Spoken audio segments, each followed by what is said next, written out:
1918, ce qu'on oublie toujours, le 18 janvier 1918, Lénine a dissous par la force l'Assemblée constituante, qui était la première assemblée élue au suffrage universel des hommes et des femmes dans toute la Russie, la première et la dernière jusqu'en 1991.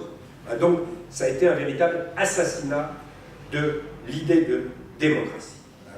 Donc voilà, bon, dans la foulée, bien entendu, il a créé cette fameuse police politique, la Tchéka, GPU, NKVD, KGB, qui agissait en toute impunité pour réprimer et exterminer les ennemis.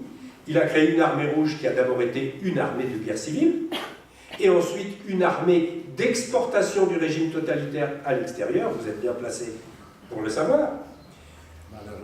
Malheureusement. Et il a mis la terreur à l'ordre du jour.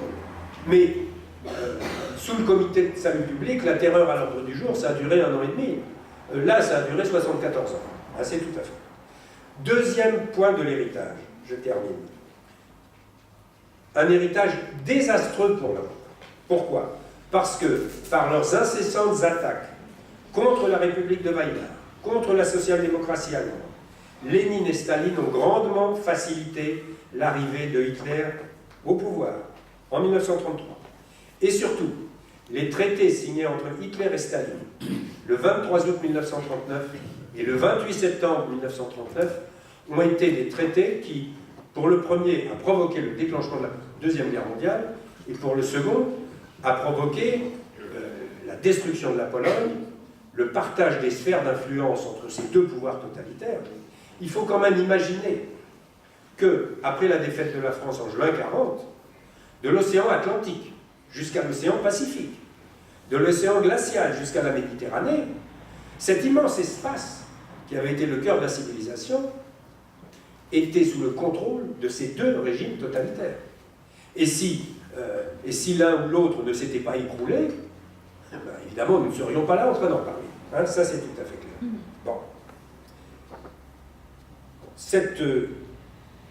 Cette alliance désastreuse entre Hitler et Staline, en déclenchant la Deuxième Guerre mondiale, a provoqué des désastres en chaîne,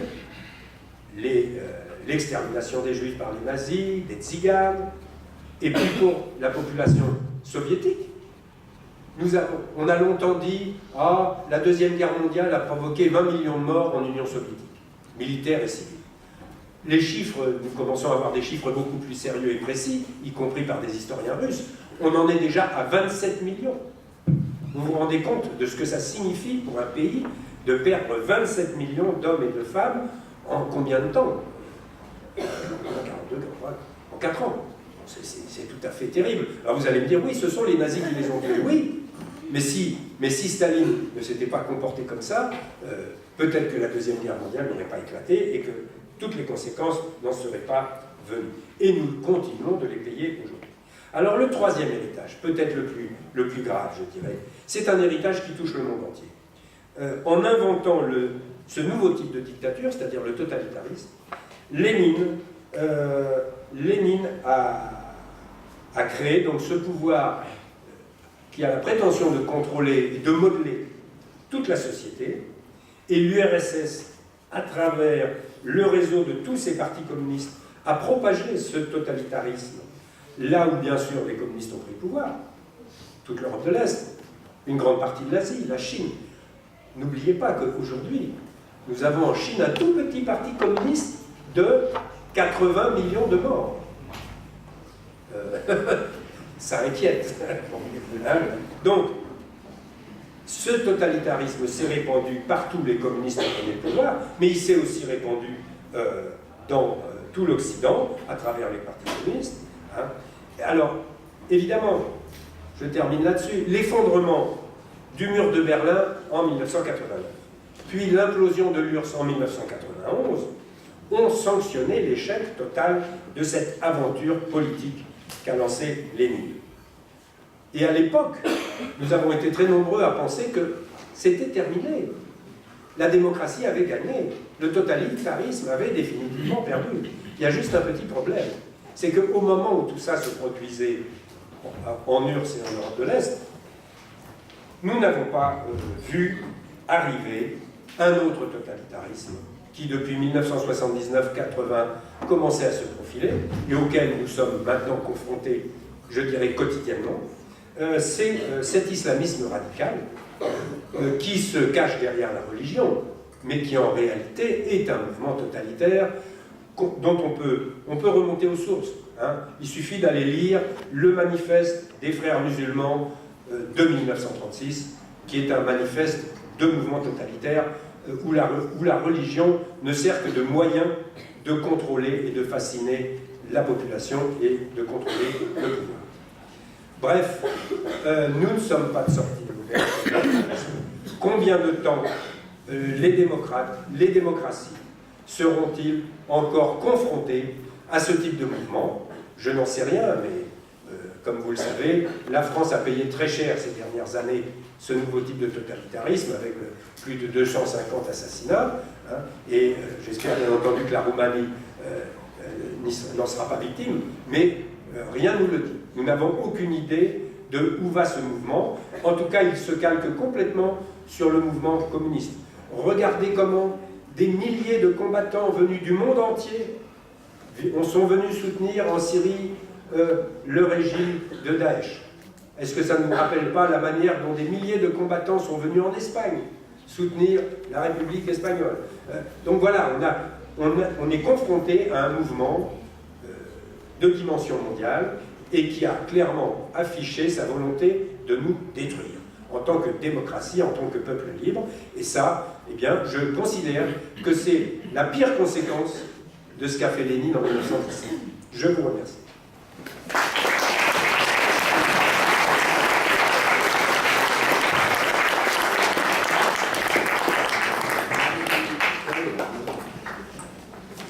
Merci, professeur, pour cette conférence que je ne me mettrai pas d'apprécier parce qu'elle se recommande et nous impressionne par elle-même. Merci encore une fois d'être ici. Merci pour tout ce que vous nous avez dit. Et permettez-moi de vous exprimer notre plus que appréciation, notre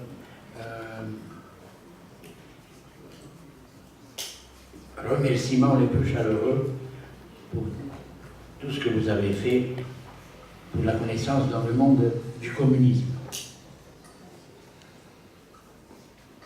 Maintenant, la parole vous appartient, adressée au professeur des questions, ou faites peut-être des commentaires. Je suis certain qu'il y en a parmi vous qui voudront parler ici, soit avec des questions, soit avec des commentaires, parce que pendant que le professeur parlait, j'ai remarqué qu'il y en avait parmi vous là, et il y en a maintenant aussi, qui échangeaient des idées. Ne voudriez-vous pas que nous partagions, nous aussi, vos idées? Allez, n'hésitez pas. Ne soyez pas timide. Je n'ai jamais mangé personne et je ne crains pas d'être critiqué. Plus fort, s'il vous plaît. Je voulais vous demander, à votre avis, pourquoi aujourd'hui il y a encore des gens qui pensent que le communisme était un régime bénéfique pour le pays? La première chose à faire, ce serait de leur demander à eux. Mais bon, je vais répondre un peu à leur place. Dans les gens qui aujourd'hui continuent de soutenir le communisme, vous avez différents... D'abord, vous avez deux types de population. Vous avez les gens qui ont vécu sous le communisme. En général, ces gens-là, c'était les gens qui étaient au pouvoir sous le communisme. Et évidemment, ils n'ont pas envie d'être critiqués. Ils se défendent au maximum. Parce qu'ils savent très bien, par exemple en Roumanie, que si on commence à ouvrir les archives, si on commence à examiner l'attitude de chaque personne sous le communisme, etc., bon, il risque d'y avoir des très fortes critiques, et même peut-être des mises en accusation, et même peut-être des procès. Hein. Si quelqu'un a été en réalité un officier de la Securitate, qu'est-ce qu'il a fait? Hein, je vois qu'il y a ici Helmut Müller-Enberg, qui est le grand spécialiste de la commission Gauck en Allemagne, il connaît ça par cœur. Si vous avez été un agent de la Stasi, la police politique de RDA, et si on sort ça publiquement, et que vous êtes entre-temps devenu le chef d'une grande entreprise, qu'est-ce qui va se passer? Donc, on comprend très bien que ces gens communistes qui ont été au pouvoir n'ont aucune envie qu'on parle de ça. Et évidemment, ils continuent, surtout entre eux, quand ils se voient dans des réunions privées, à dire c'était formidable, etc. Entre nous, les ex-nazis faisaient la même chose en Allemagne, ils se voyaient entre eux et disaient quand même, sous Adolphe, c'était magnifique. Bon. Il y a une autre catégorie de personnes, ce sont chez les Occidentaux. Ça, c'est beaucoup plus bizarre. Voilà des gens qui avaient la liberté de penser, la liberté de parole, etc., et qui ont adhéré volontairement à ce régime d'absurde. Donc là, il y a autre chose, et là, c'est là que entre en jeu cette espèce de fameuse idéal communiste, l'idéal communiste. Alors, le bonheur du peuple, l'égalité, une merveilleuse société où tout le monde pourrait avoir un logement, à manger, etc. Bon, bref. Mais c'est un rêve. C'est un rêve. C'est un rêve du point de vue de la doctrine. Si on lit Lénine, Lénine ne s'occupe jamais de ça. Il ne s'occupe que de guerre civile, de terreur, de prise de pouvoir. Et si on regarde la réalité, y avait-il un pays plus inégalitaire que l'URSS ou la Roumanie de Ceausescu? Si vous êtes près du pouvoir, vous avez tout. Si vous êtes un opposant, vous êtes au goulag, et fusillé, pourquoi pas. Hein, et si vous êtes entre les deux, vous crevez de faim. Bon, donc, alors là, ça renvoie à autre chose. Ça renvoie à la question de la croyance. L'adhésion au communisme, chez beaucoup de gens, relève de la croyance. Et là, je vous citerai, ça va peut-être vous surprendre, mais je vous citerai une phrase de Marcel Proust. Vous me direz, Marcel Proust et le communisme, c'est pas tout à fait la même chose. Mais dans La recherche du temps perdu, Marcel Proust écrit cette phrase. Les faits, pas les faits avec des petites ailes, les faits F-A-I-T-S. Les faits ne pénètrent pas dans le monde de nos croyances. Et ça, on peut dire tout ce qu'on veut de Marcel Proust, mais au niveau de la psychologie, c'est un maître.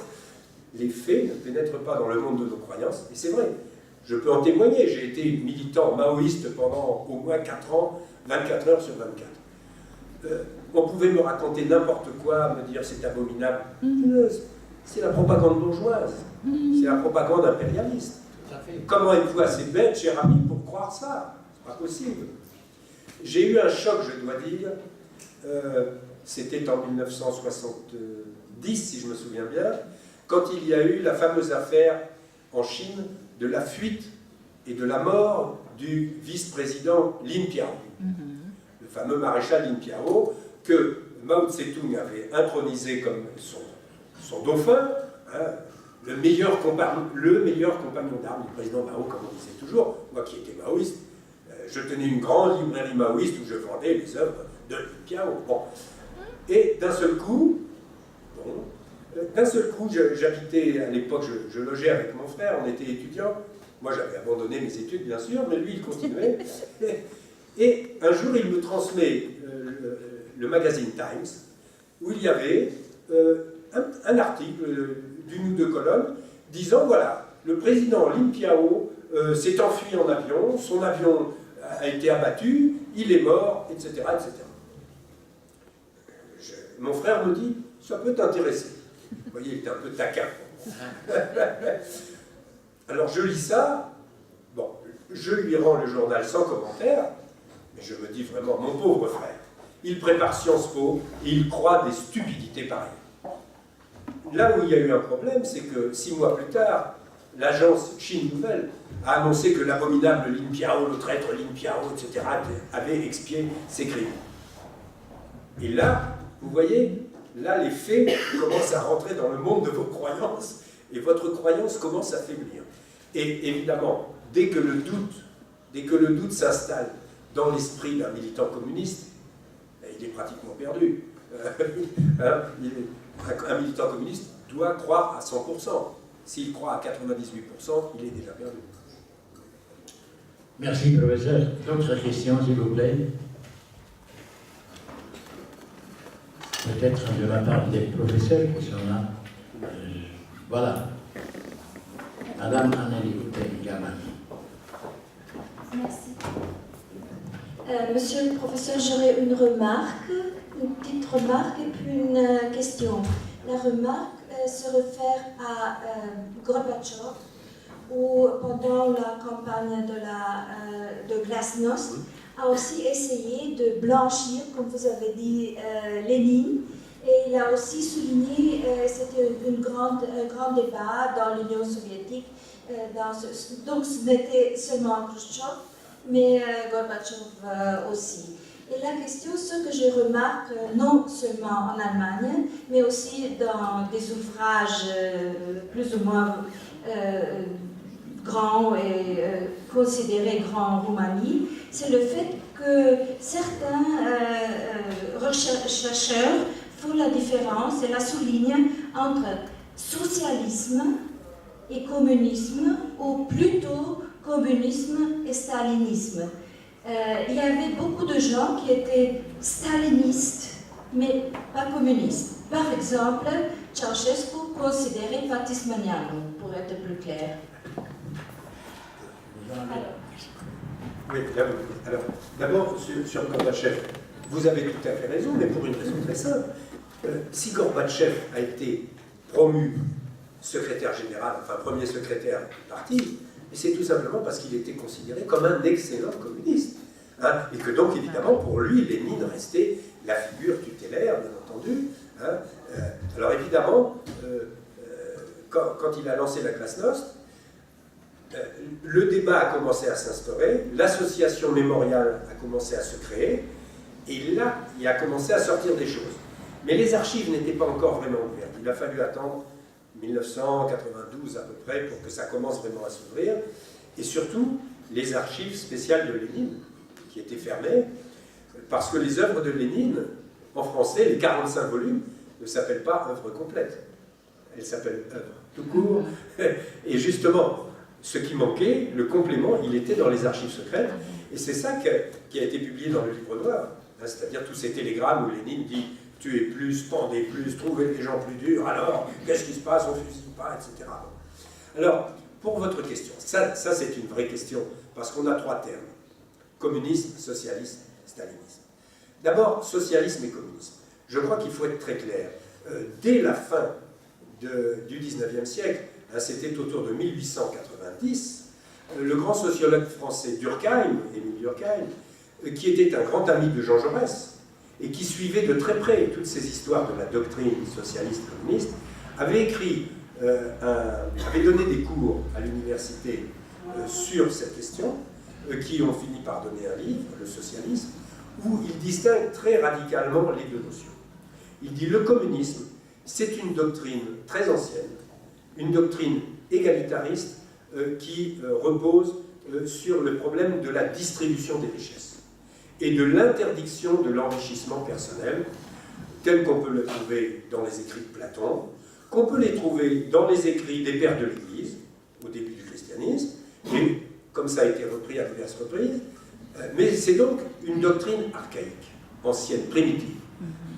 Le socialisme, c'est une doctrine tout à fait moderne, qui est en relation étroite avec l'apparition de l'industrie, d'une classe ouvrière, qui effectivement vivait extrêmement mal au XIXe siècle, et c'est donc, le socialisme, c'est une réflexion sur l'amélioration de la condition de la société, de la production, des travailleurs, etc. Mais ça n'est pas du tout une idée qui remet en cause la propriété privée. Alors que le communisme, c'est une idée radicale qui supprime la propriété privée, l'enrichissement personnel. On le retrouve chez Thomas More, dans l'Utopie, etc. Donc là, il y a déjà une distinction fondamentale. Là où est le problème, c'est que Marx a habilement mêlé les deux. Manifeste du Parti communiste, et puis on parle du socialisme, et puis voilà, on ratisse large, comme j'ai envie de dire. On ratisse large. Il n'y a pas de doute que les socialistes de la fin du XIXe siècle et du début du XXe siècle, en particulier la social-démocratie allemande, Jean Jaurès, tous ces gens-là, n'étaient absolument pas réellement sur une position de suppression de la propriété privée. Pas du tout. Ils étaient sur l'idée d'un mouvement électoral où le monde ouvrier et les travailleurs finirait par obtenir la majorité et donc améliorerait considérablement la situation des travailleurs et réexaminerait les conditions de la production. Peut-être qu'on supprimerait, peut-être qu'on irait vers une étatisation, un peu plus, une dénationalisation, etc. Mais sûrement pas la suppression de la propriété privée. Pour un Jean Jaurès, annoncer la suppression de la propriété privée dans un pays comme la France, qui était constitué très largement de petits propriétaires paysans, ça aurait été la mort électorale. Or, justement, sa base électorale, c'était largement ces petits paysans propriétaires. Donc voilà. Maintenant, stalinisme. Alors ça, c'est vraiment... c'est une astuce d'un certain nombre de chercheurs, d'auteurs, etc. Et ça n'est pas nouveau, ça date déjà des années 50, justement. C'est un peu la suite de l'opération de Khrouchtchev. À partir du moment où on parle de stalinisme, on découpe le stalinisme et communisme. On découpe stalinisme et léninisme. Ah, mais c'est une affaire merveilleuse. Où est le problème? Il n'y a plus de problème. On a dissous le problème dans le stalinisme. Bon. Et je vous donne, excusez-moi, juste un petit exemple. La manière, quand vous discutez avec un trotskiste, il va vous critiquer violemment le stalinisme, c'est affreux.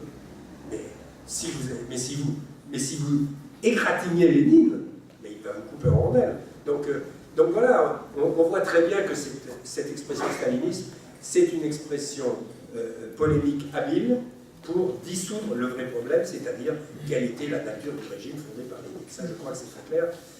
Mais les communistes continuent de faire ce type de manœuvre. Bon, enfin, j'ai envie de dire, ça ne trompe plus personne. Merci, professeur. Voilà. Une autre question, s'il vous plaît. Oui, je vous remercie beaucoup pour tout ce que vous avez dit. Et je voudrais continuer sur le fameux discours de Khrouchtchev en 1956. Vous avez parfaitement raison de nous montrer que c'est pour découpler les lignes de Staline. Mais 1956, c'est deux autres choses, je crois, aussi importantes. La première, ça a été, parmi les crimes du communisme, le seul impardonnable parmi les communistes, c'est d'avoir tué les communistes eux-mêmes. Donc, c'est le crime ultime. Tuer la population ordinaire, les petits paysans, les petits ouvriers, ça n'a pas d'importance. C'est secondaire. Ce qui est primaire, c'est de maintenir l'encadre supérieur, l'organisation supérieure intacte. Donc ça, c'était l'erreur impardonnable de Staline. Donc je crois qu'après l'Union soviétique, il y a eu moins de purges internes.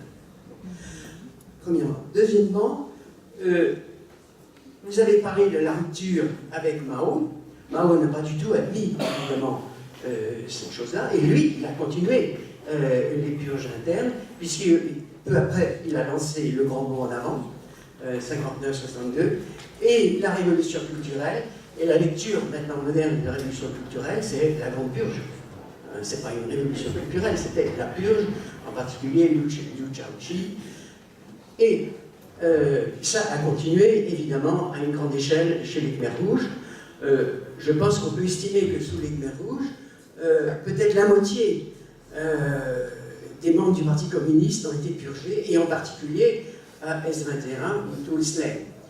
Et d'ailleurs, c'est le crime ultime des Khmers rouges, et le procès qui se termine a beaucoup parlé longuement de S21 en laissant de côté les prisons de province, où c'était le petit peuple. Donc c'est moins grave.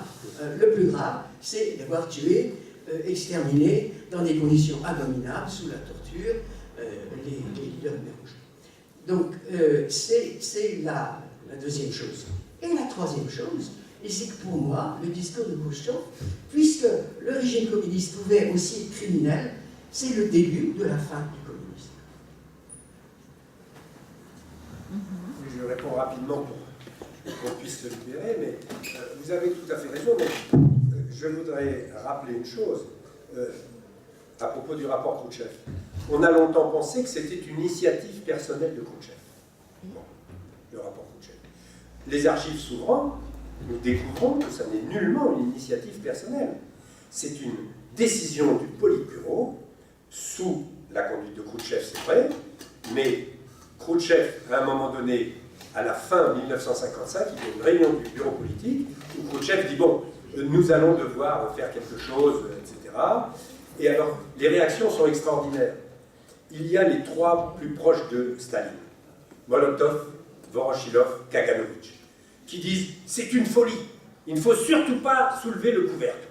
On ne sait pas ce qui va se passer, tout peut exploser. » Il y a les jeunes du bureau politique qui sont arrivés là récemment, qui ne sont pas de la même génération, et qui, en voyant parce que le bureau politique a fait faire un rapport par une commission qui a établi les crimes.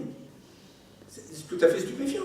Ils sont allés voir le procureur, le KGB, tout ça, ils disent voilà, il nous faut les chiffres, ah très bien, on fait un rapport, telle année, tant, telle année, tant, telle année, tant.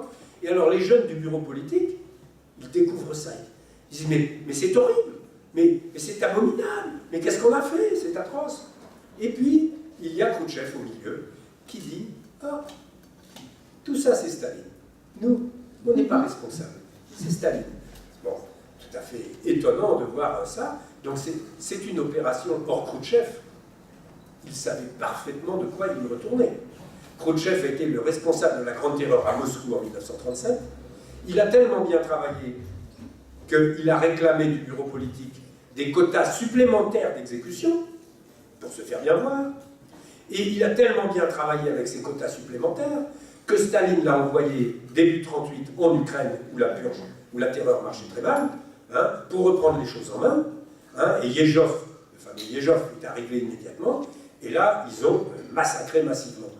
Khrouchtchev est un homme couvert de sang des pieds à la tête. Il a sur la conscience peut-être des centaines de milliers de morts. À Moscou, en Ukraine, ensuite il a été le grand patron de l'Ukraine. Quand, après le pacte germano-soviétique, quand la moitié orientale de la Pologne a été rattachée à l'Ukraine soviétique, ça, on a massacré massivement, on a déporté massivement, sous l'autorité de Khrouchtchev. Khrouchtchev savait parfaitement de quoi il retournait. Bon. Et effectivement, dans son discours, vous avez tout à fait raison, il n'a parlé que deux, trois crimes de Staline contre de bons camarades, etc., etc. Et quand même, il a fait une petite allusion à la déportation des peuples du Caucase, et il a ajouté « Staline avait l'intention de déporter les Ukrainiens, mais il n'a pas pu, ils étaient trop nombreux. » Et dans le sténogramme, vous avez, à la suite de ça, vous avez « rire dans la salle ». Rire dans la salle. Ça vous donne une idée de la prise de conscience de tous ces délégués soviétiques. On rigolait parce qu'on apprenait que Staline n'avait pas pu déporter les Ukrainiens parce qu'ils étaient trop nombreux. Bon, qu'est-ce que vous voulez que je vous dise? Les bras vous en tombent. C'est comme si on avait un sténogramme où Hitler déclare « Oh, j'ai pas pu déporter tous les juifs, ils sont trop nombreux » et tout le monde rigole. Qu'est-ce que ça veut dire? Non mais, est-ce qu'on prend conscience de ce que ça signifie? Bon, on a vraiment un pouvoir d'assassin de masse. Rien d'autre. Merci encore, professeur, pour ces explications. D'autres questions, d'autres commentaires, s'il y en a? Vous avez la parole. Je crains que Voilà. la fin... Non, c'est pas... Non, mais c'est beaucoup comme ça. Je suis toujours prêt. Je voudrais vous demander comment est-ce que vous expliquez la fascination du Maoïsme en France dans les années 60, parce qu'en Roumanie, Ceausescu a refusé d'entrer dans la Tchécoslovaquie en 1968, et en France aussi, pendant le mouvement des étudiants, c'était un slogan qui disait « c'est mieux d'avoir tort avec ça que d'avoir raison avec Aron ». Donc Aron était très connu en France à cette époque-là. Mais comment ça se fait que beaucoup de grands esprits français, comme Sartre, Glucksmann, les nouveaux philosophes, tout le monde était avec le maoïsme, vous-même, mais je ferais aussi. Pourquoi cette fascination pour le maoïsme? D'abord, je n'étais pas un grand esprit à cette époque. J'étais même un esprit tout à fait imbécile. Non, mais cela